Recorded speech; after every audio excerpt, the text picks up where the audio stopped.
pre, nasa abroad na pala asawa mo? Oo, pre. Ano trabaho niya doon?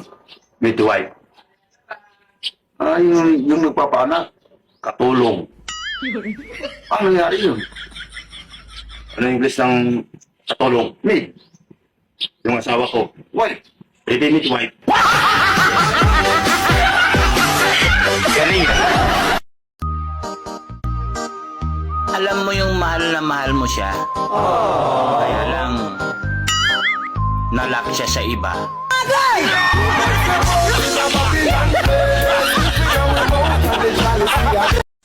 Wow! Ang ganda-ganda natin ngayon ah.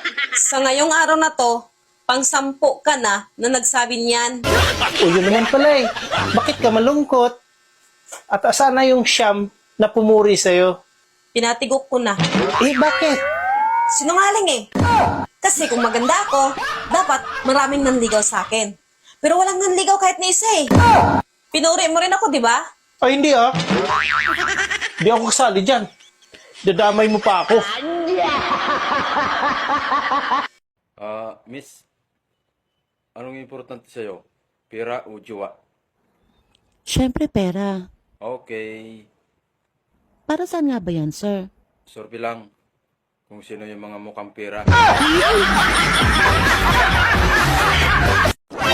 Ilang beses ma'am sa isang araw ang gusto niya? 3 beses po. Sinungaling. 2 bisis lang nga ang kaya ko araw-araw eh. Eh bakit? Di ba counted yung nasa ibabaw ako?